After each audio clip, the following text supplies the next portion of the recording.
Hey everybody, Joe Joseph here for thedailysheeple.com, and this is your news shot. And so to the Daily Mail we go, where they are providing some incredible images that reveal a futuristic vision, they say, inspired by Polynesian traditions for the world's first floating nation planned for the Pacific Ocean by 2020.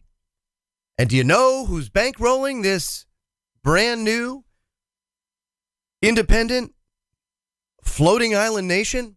Very much akin to Elysium. If you've seen the movie Elysium, if you haven't, watch it. And basically, the short of that is, it is a space station where the well-to-do have a place to live with cutting-edge technology. Everything is top-notch, and the earth is dying, and all of the rest of the peasants are down on earth. But Peter Thiel bankrolling this, of course, he was one of PayPal's founders. And listen to this. It says, stunning concept images from the world's first floating nation have been released.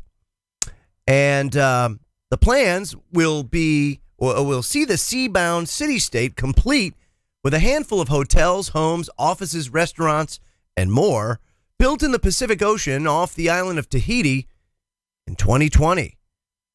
And the scheme is a creation by the Seasteading Institute, which hopes to liberate humanity from politicians. Huzzah!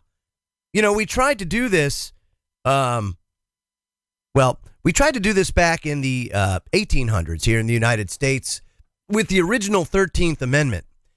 A lot of people don't know that before the 13th Amendment that we have now, there was a 13th Amendment that was, in fact, properly ratified, but swept under the rug because, boy, oh boy, would that have thrown a curveball into the works of the control freaks of the time. And that had to do with doing away with titles of nobility.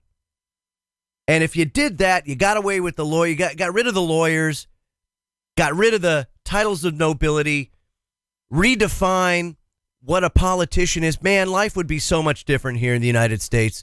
But unfortunately, the powers that shouldn't be had other plans, and much like other amendments that were either not ratified and then forced down our throat, or ratified and then just swept under the rug, that's what befell the original 13th Amendment. So the Seasteading Institute wants to liberate humanity from politicians. I'm all for it. How the hell do I get on this island? It says the radical plans could see the creation of an independent nation that will float in international waters and operate within its own laws. Seasteading has long been the stuff of science fiction, drawing comparisons with the post-apocalyptic Kevin Costner movie Waterworld. But the fantasy looks to be coming closer to reality, with companies, academics, and architects from the Seasteading Institute working on a prototype for construction at the turn of the next decade. And let's not forget also that we've seen other countries go and take the lead with regards to building their own islands out in the ocean, a la China, constructing a man-made island with which to build or forward project their power out even farther. And so this is not a new concept. This is something that's been thought about.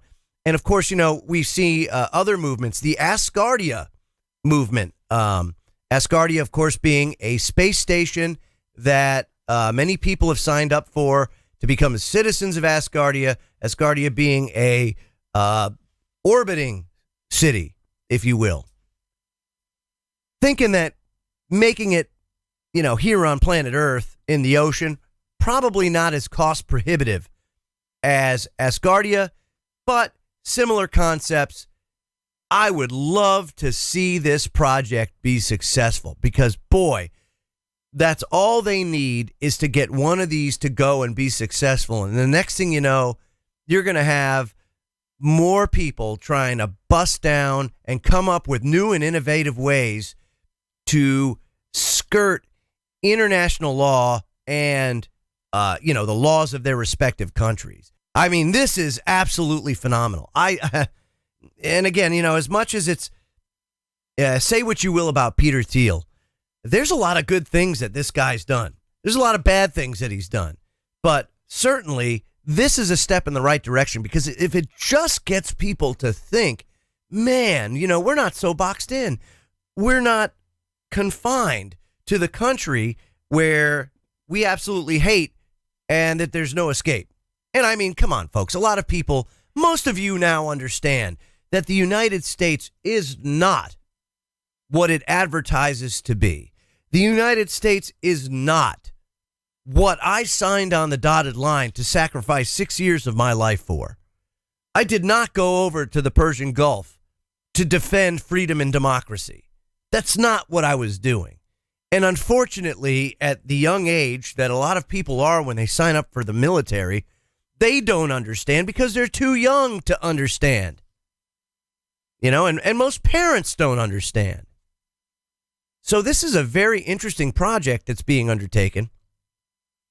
It goes on to say in a written statement, quote, during several visits to French Polynesia and after getting acquainted with the environment and the local contexts, one thing was sure, the project has to blend into its environment. And to achieve this, the local environmental characteristics, climate, ecology, and cultural context have been studied and play a major role in the process.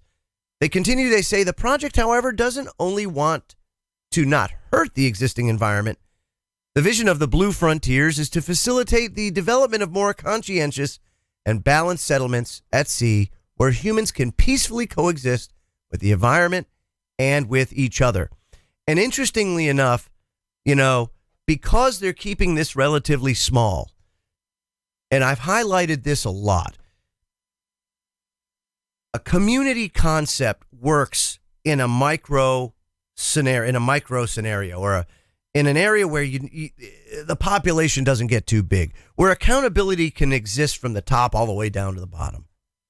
And that's exactly what needs to happen. That's why communes are very successful. That's why a lot of these new communities that are popping up in the Idaho Redoubt and other areas like, for example, the Ozarks are very successful because they're manageable when the population is small. It's only when they get too big for their britches that people become obsessed with power and money. They can hide things better. They get away with murder, and things start to fall apart. So I'm very excited to see where this project goes. And if it is successful, I hope that there are many others that tread into this territory to give people an out, because I know there's a lot of you out there that have asked that question. Where the hell do we go on planet Earth to escape the tyranny, to escape the fascism, to escape the control? Where do we go? Do you go to Canada? Nope, can't go to Canada. Do I go to South America? Nope, can't go to South America. I mean, you could go to parts of South America, but you're dealing with other problems when you head down to South America. Maybe some areas of Africa. I don't know. I don't have the answers, but I can tell you those places are few and far between, where if you're looking for a place with liberty in mind, well, all I can say is those places are dwindling, and it sure as hell ain't here in America. Yeah. And maybe, just maybe, Asgardia, here's a plan. I got a plan. Asgardia, we'll put all the elites on a rocket to go to Asgardia, right? With all the parts built by the lowest bidder. And then we'll take the island. Yeah, that's what I'm talking about. I'm Joe Joseph.